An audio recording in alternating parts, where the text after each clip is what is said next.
Hello, नमस्कार। आज 5 नवंबर 2022 का रीजनिंग का सीईटी का इवनिंग सेट लेके आए हम सीईटी का।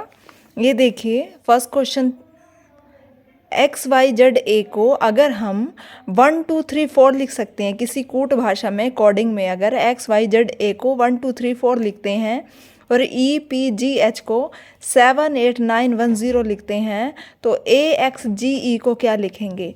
तो आप इनको देखिए, ए की वैल्यू इसमें कितनी है 4, और यहाँ पे एक्स की वैल्यू इसमें देख लो, सबकी वैल्यू एक्स की वैल्यू 1 है, जी की वैल्यू कितनी है देखो ये 7 8 9 10, एच की वैल्यू 10 होगी तो जी की है 9 दे रखी है, ठीक है। ई की वैल्यू कितनी दे रखी है 7, तो हम इसके अकॉर्डिंग लिख देंगे ए एक्स जी की 4197। तो इसका ऑप्शन सेट के अकॉर्डिंग 2 आ जाएगा 4197, ठीक है। नेक्स्ट क्वेश्चन क्या दे रखा है इसका, रीजनिंग का ही करा रही हूँ मैं, आगे कराऊंगी मैथ्स के भी और बाकी भी। ये देखिए इवनिंग सेट के हैं ये, डी एफ जी जे एच जे को अगर हम F H I J L लिख सकते हैं तो ऑडिट को क्या लिखेंगे। इसमें हमें ये देखेंगे क्या इंक्रीज कर रखा है। यहाँ पे अगर डी देखें 4 F6 G7 H8 J10 होते हैं, और इधर का नंबर लिखें F6 H8 I9 J10 L12। इससे हमें पता चला कि दो दो का इंक्रीज कर रखा है, 4 की जगह 6, 6 की जगह 8, 7 की जगह 9, 8 की जगह 10, 10 की जगह 12। तो हम ऐसे ऑडिट में देख लेंगे, ऑडिट का जो भी नंबर है ऑडिट लिखा, और इसका देखो 1 21 4 9 20 था तो हमने लिख दिया 1 की जगह 3, 2 2 बढ़ा के 21 की जगह 23, 4 की जगह 6, 9 की जगह 11, 20 की जगह 22। तो यहाँ पे आ जाएगा 3 किसकी है सी की, 23 डब्ल्यू के लिए होते हैं, 6 के लिए एफ, 11 के लिए के, 22 के लिए वी। तो हमारा ये आ जाएगा ऑप्शन सी डब्ल्यू एफ के वी। आपके सेट में जो भी होगा, मेरे सेट में थर्ड है ये, ठीक है, सी डब्ल्यू एफ के वी, ठीक है। अगले क्वेश्चन पे चलिए, थर्ड क्वेश्चन। अब यहाँ लिखा है वेरीफाइड शब्द से बनाए ना जा सकने, ये देखो क्या है ना, बनाए ना जा सकने वाले शब्द को ज्ञात कीजिए। तो हमें ये देखना कौन सा वर्ड नहीं बनाया जा सकता। जैसे इसमें फ्रेंड है, फ्रेंड में एन फालतू दे रखा, जबकि वेरीफाइड में एन नहीं है, इस वजह से ये वर्ड नहीं बनेगा। और बनेंगे डेफर वगैरह दे रखे हैं, इसमें फ्राइड दे रखा है, ये सब वर्ड बन जाएंगे, फ्रेंड नहीं बनेगा एन के कारण। नेक्स्ट पे चलिए, 3 सहेलियां हैं अमिता, बबीता और चंचल, एक रेस्टोरेंट में गई हैं ये। जब बिल मिला तो अमिता ने बबीता द्वारा दी गई राशि का 3/5 दिया और बबीता ने चंचल द्वारा दी गई राशि का 1/2 दिया। यदि 360 रुपये के बिल का भुगतान किया गया है तो बबीता ने कितनी राशि का भुगतान किया है। तो इसमें हम मान लेंगे ए से अमिता, बी से बबीता, सी से चंचल, ठीक है। तो हम यहाँ से स्टार्ट करते हैं। चंचल ने माना कितने दिए, x रुपये।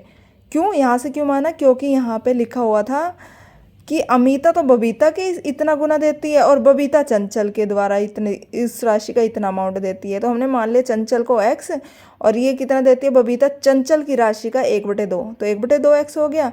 और अमिता, इसकी जो बबीता की राशि है उसका भी 3/5, ये लिखा था ना, अमिता बबीता की राशि का 3/5 देती है।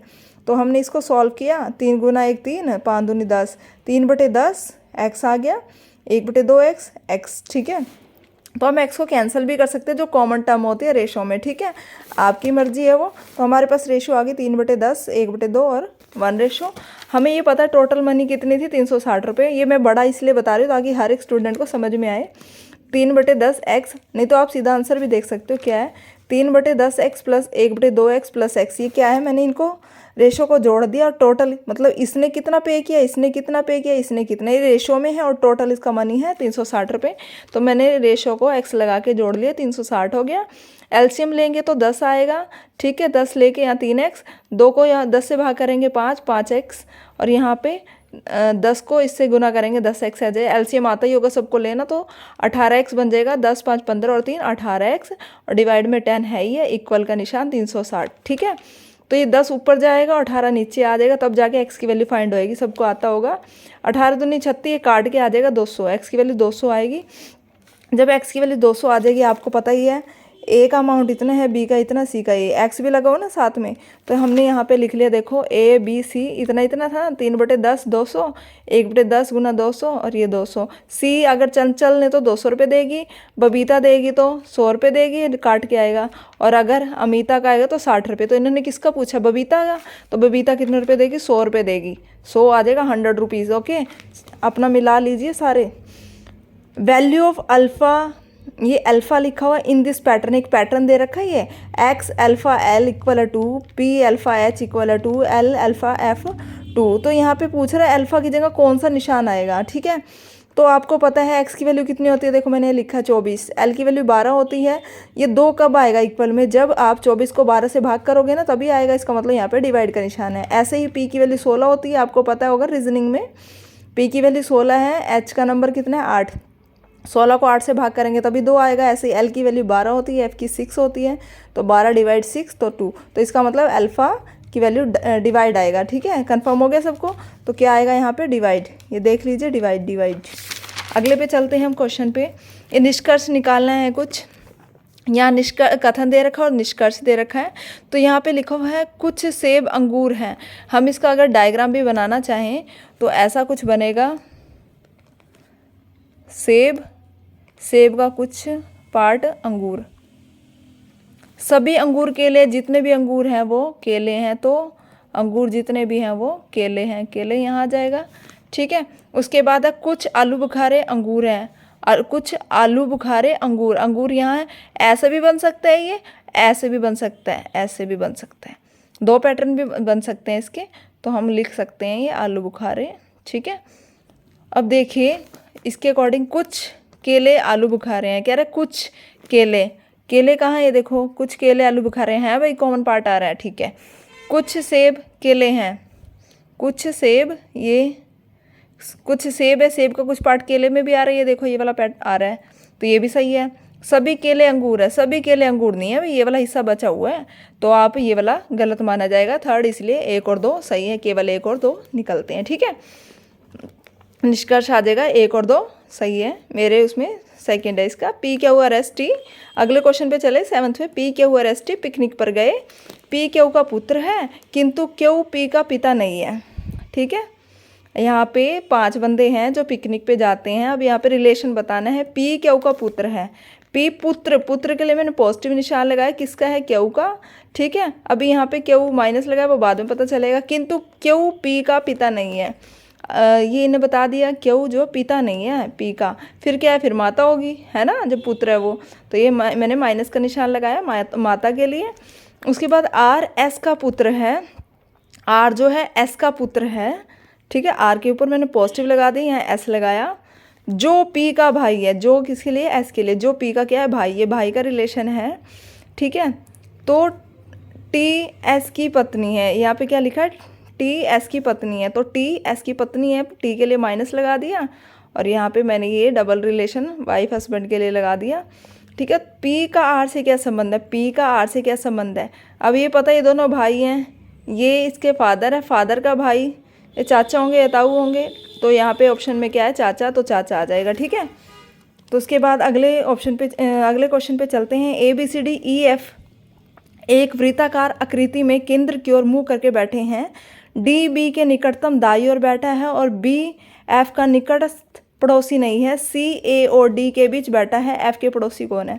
अब हम स्टार्ट कर लेते हैं। सबसे पहले बंदे कितने हैं, 6, सर्कुलर वे में बिठाने हमने इसको, तो हमने एक सर्कल बनाया और इन्होंने बोला इनकी कहाँ पे, केंद्र की साइड बैठे हैं, तो मैंने एरो का निशान केंद्र की साइड लगाए हैं। उसके बाद देखिए डी बी के निकटतम है, मैंने स्टार्ट किया यहाँ से बी से, बी डी जो है बी के निकटस्थ दाई है, मैंने बी से स्टार्ट किया, दाई जब इसका सेंटर की साइड मुंह है तो इसका दाई इधर होगा, तो मैंने इधर लगा दिया इसके राइट साइड, डी यहाँ बैठ गया, ठीक है।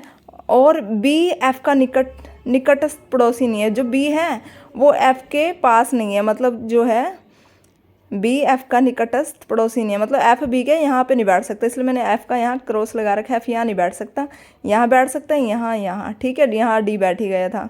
उसके बाद देखो सी ए और डी के बीच बैठा है, सी जो है ए और डी के बीच में बैठा है, मैंने पहले डी तो बिठा ही रखा था, सी बैठा है ए और डी के, तो मैंने यहाँ बीच में सी बिठा दिया, इधर डी था इधर ए रख दिया, ठीक है। तो यहाँ पे एफ आ ही नहीं सकता, तो इधर रख दिया एफ, बचा क्या ई, ई यहाँ पे आ गया, तो हमारा ये पैटर्न फॉलो हो गया। अब इसने पूछा एफ का पड़ोसी कौन है, एफ के पड़ोसी कौन है, या तो ये है या ये है, तो ए और ई हो जाएगा। तो एफ के पड़ोसी ए और ई हैं, ठीक है, ए और ई हैं। ध्यान से देख लिया, अपना मार्क कर लीजिए अपने अपने सेट में, आपका जो है ए और ई आएगा। उसके बाद देखिए नीचे विकल्प में लुप्त संख्या का चयन कीजिए। 9th क्वेश्चन पे आ गए हम। 55, 56, 58, 61, 65, ये डैश लगा हुआ है, ये वाला नेक्स्ट टर्म निकालनी है इसकी। आप देखिए इसमें एक बड़ा, इसमें दो बड़ा, इसमें तीन, इसमें चार, अगले में 5 बढ़ेगा। 55 में एक जोड़ा 56, फिर यहाँ 56 में 2 जोड़े 58, 58 + 3 61, ऐसे चलता रहेगा पैटर्न। इसमें 4, अब 65 में 5 जोड़ेंगे तो 70 आ जाएगा, तो आंसर क्या आएगा 70, ठीक है। उसके बाद देखिए पी का मान बताइए। 1, 1/3, 1/2, पी यहाँ देखो क्या दे रखा है, ये 3 का स्क्वायर, 3 का क्यूब हो जाएगा नीचे, 3 का, ठीक है, 3 × 9, 9 × 27, क्यूब नहीं, 3, 3 × 9, 9 × 27, ये इसका ट्रिपल होता गया। ए यहाँ पे नीचे 1 था, 1 का गुना 3 गुना करा 3, 3 का 3 गुना 9, 9 का 3 गुना 27, ठीक है, 27 का 3 गुना 81, 81 का 3 गुना 243, तो एक आंसर क्या आएगा, पी की वैल्यू 1/27।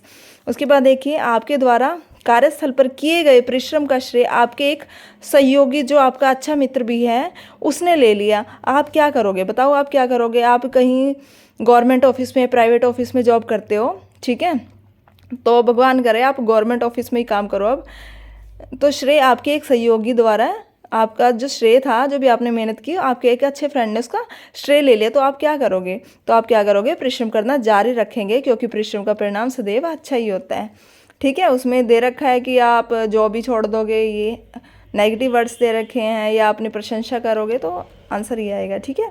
तो भिन्न शब्द, भिन्न पद कौन सा इनमें से, अरब सागर, बंगाल की खाड़ी, प्रशांत महासागर, हिंद महासागर।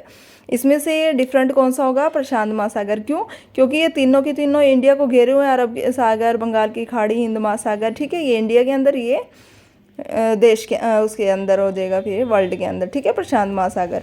उसके बाद 13th पे चलो, ILBOEM सार्थक शब्द बनाना है इससे, तो क्या बनेगा, मोबाइल बनेगा इससे, MOBILE, ठीक है। तो इसका पैटर्न होगा 6 4 3 1 2 5, मिला लेना, 6 4 3 1 2 5, ठीक है।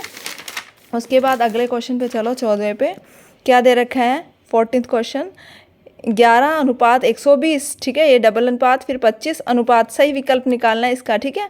तो आपको पता है, देखो क्या दे रखा है, 11 का स्क्वायर करके उसमें से 1 घटाएंगे तो ये आएगा ना, ऐसे 25 का स्क्वायर करके 1 घटाएंगे तो क्या आएगा, 624। 11 का स्क्वायर -1 121 -1 120 हो जाएगा, ऐसे 25 का स्क्वायर -1 625 -1 624 हो जाएगा, ठीक है। उसके बाद है सही विकल्प बताना है। जैसे गायक का गायक दल है ना, अब यहाँ पे ना ऐसे लगेगा, अगर हम इसको ना देखें कि लुटेरे का काम लूट करना ही होता है, पुष्पों से मिलके गुलदस्ता ही बनता है, ये भी सही है।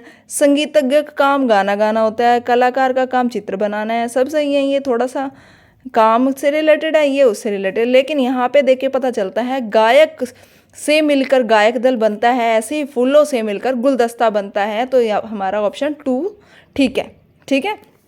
Thank you. बाकी वीडियो हम जल्दी लेके आ रहे हैं, मैथ्स की भी और ये एक्यूरेट है, आप अपने अपने उसमें मिला लीजिए, ठीक है। और जब आंसर की आएगी तो आंसर की में आप चेक कर लेना, ताकि आप ऑब्जेक्शन लगा सको इन आंसर को देख के, ठीक है। Okay, thank you.